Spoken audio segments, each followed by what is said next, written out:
Assalamualaikum warahmatullahi wabarakatuh. Perkenalkan, saya Fitria Yuningsi, saya dari kelompok 3. Pada kesempatan kali ini saya akan menjelaskan materi tentang perencanaan dan penjadwalan proyek. Pengertian penjadwalan atau scheduling itu sendiri adalah pengaturan waktu dari suatu kegiatan operasi, mencakup kegiatan mengalokasi fasilitas, peralatan, dan tenaga kerja bagi suatu kegiatan operasi, serta menentukan urutan pelaksanaan kegiatan operasi. Manajemen proyek atau CPM merupakan kegiatan pengelolaan perencanaan, mengarahkan sumber daya, dan mengendalikan orang, peralatan, atau material untuk memenuhi biaya teknis dan kendala waktu proyek. Ada 3 fase dalam manajemen proyek, yaitu pertama, fase perencanaan. Fase ini mencakup penentuan sasaran, pendefinisian proyek, dan pengorganisasian tim. Organisasi proyek akan bekerja baik bila pertama, pekerjaan dapat didefinisikan dengan sasaran dan target waktu khusus. Kedua, perencanaan unik dalam organisasi yang ada. Ketiga, pekerjaan mengandung tugas-tugas kompleks dan saling berhubungan yang membutuhkan keterampilan khusus. Keempat, proyek sifatnya sementara tapi penting bagi organisasi. Kelima, proyek meliputi hampir semua lini organisasi. Kedua, ada fase penjadwalan. Fase ini menghubungkan orang, uang, dan bahan untuk aktivitas khusus dan menghubungkan setiap aktivitas dari satu aktivitas dengan aktivitas lain. Penjadwalan proyek meliputi pengurutan dan pembagian waktu untuk seluruh kegiatan proyek, biasanya dibantu dengan diagram Gantt. Ketiga, ada fase pengandalian. Di sini, perusahaan mengawasi sumber daya, biaya, kualitas, dan anggaran. Pengendalian proyek fokus pada pertama, pengawasan ketat dan sumber daya, biaya, kualitas, dan anggaran. Kedua, penggunaan loop umpan balik untuk merevisi rencana proyek dan pengaturan sumber daya. Ketiga, diperlukan laporan PERT atau CPM yang sudah terkomputerisasi data diagram khas. Perencanaan proyek organisasi proyek adalah cara yang efektif untuk menugaskan orang dan sumber daya fisik yang diperlukan. Sekian penjelasan dari saya, untuk selanjutnya akan diteruskan oleh rekan saya. Terima kasih. Wassalamualaikum warahmatullahi wabarakatuh. Perkenalkan, saya Siti Nurkomsah akan mempresentasikan mengenai materi perencanaan dan penjadwalan proyek. Organisasi proyek akan bekerja baik bila pekerjaan dapat didefinisikan dengan sasaran dan target waktu khusus. Pekerjaan tersebut unik atau tidak begitu biasa dalam organisasi yang ada. Pekerjaan tersebut mengandung tugas-tugas kompleks sehingga membutuhkan keterampilan khusus dan saling berhubungan.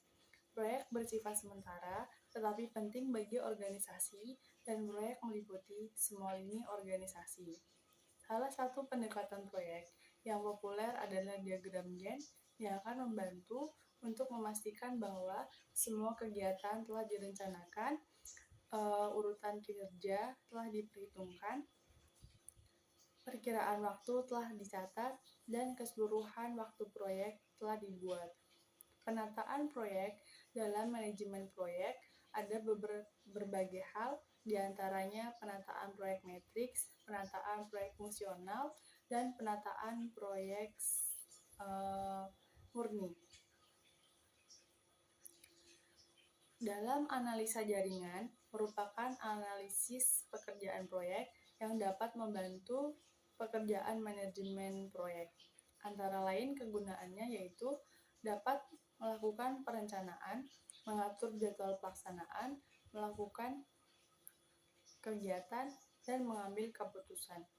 Demikian yang dapat saya sampaikan.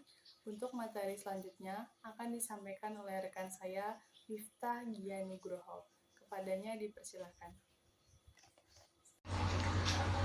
Ada 2 teknik jaringan kerja yang berkembang atau yang paling terkenal dan banyak diterapkan, yaitu yang pertama ada CPM atau Critical Path Method, dan yang kedua ada Project Evaluation and Review Technique. Lalu ada tahapan analisa jaringan. Yang pertama, membuat uraian kegiatan-kegiatan, menyusun logika urutan kejadian-kejadian, menentukan syarat-syarat pendahuluan, menguraikan interrelasi dan interdependensi antara kegiatan-kegiatan. Yang kedua, memperkirakan waktu yang diperlukan untuk melaksanakan tiap kegiatan, menentukan kapan suatu kegiatan dimulai dan kapan berakhirnya. Terus, yang ketiga, jika dibutuhkan, tetapkan alokasi biaya dan peralatan guna pelaksanaan tiap kegiatan. Organisasi proyek akan bekerja baik apabila 1. Pekerjaan dapat didefinisikan dengan sasaran dan target waktu khusus. Yang kedua, pekerjaan tersebut unik atau tidak begitu biasa dalam organisasi yang ada. Lalu yang ketiga ada pekerjaan mengandung tugas-tugas kompleks yang membutuhkan keterampilan khusus dan saling berhubungan. Yang keempat, proyek bersifat sementara tapi penting bagi organisasi. Yang kelima, proyek meliputi hampir semua lini organisasi. Lalu salah satu pendekatan proyek yang populer adalah diagram Gantt atau Gantt chart yang membantu untuk memastikan bahwa semua kegiatan telah direncanakan. Assalamualaikum warahmatullahi wabarakatuh. Perkenalkan, nama saya Fitriani. Di sini saya akan menambahkan materi yang telah disampaikan oleh rekan saya. Terdapat ketentuan dalam CPM antara lain yaitu 1. Jalur kritis juga diperkenankan melalui dummy. Yang kedua, jalur kritis tidak perlu hanya terdiri dari 1 jalur, tetapi boleh dari 2 atau lebih jalur. Yang ketiga, waktu penyelesaian kegiatan kritis tidak boleh melebihi waktu yang sudah ditentukan, karena keterlambatan kegiatan kritis dapat mengganggu atau memperpanjang waktu penyelesaian proyek. Perkenalkan, nama saya Yulian Indah Safitri. Saya dari kelompok 3 akan melanjutkan presentasi tentang perencanaan dan penjadwalan proyek. Project Evaluation and Review Technique atau PERT merupakan teknik analisa jaringan atau networking dengan menggunakan waktu aktivitas yang bersifat probabilitas.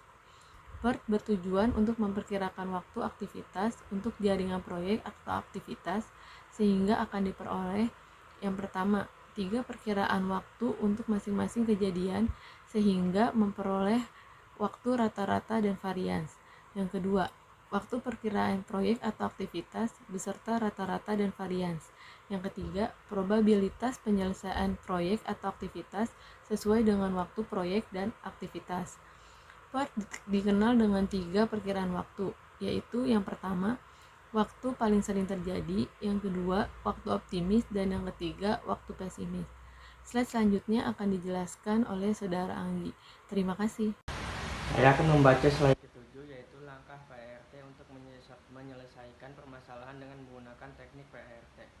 Terdapat langkah-langkah sebagai berikut, yaitu 1. Tentukan perkiraan waktu, aktivitas, dan varians untuk masing-masing kejadian. Dan yang kedua, tentukan waktu tercepat dan terlama pada setiap kejadian dengan cara CPM. Yang ketiga, identifikasi garis edar, kritis, dan tentukan waktu penyelesaian proyek atau aktivitas yang merupakan waktu terlama dari proyek. Yang keempat, tentukan varians untuk lamanya waktu proyek dengan cara menjumlahkan varians dari kejadian-kejadian yang berada pada garis edar, kritis yang diberi simbol PV. Dan yang kelima, dengan asumsi distribusi normal, tentukan rata-rata distribusi yang merupakan nilai dari TV dan varians dari distribusi yang merupakan nilai VP. Yang keenam, tentukan probabilitas penyelesaian proyek atau aktivitas dengan asumsi distribusi normal. Dan demikian hasil dari presentasi kami. Kurang lebihnya mohon maaf. Wassalamualaikum warahmatullahi wabarakatuh.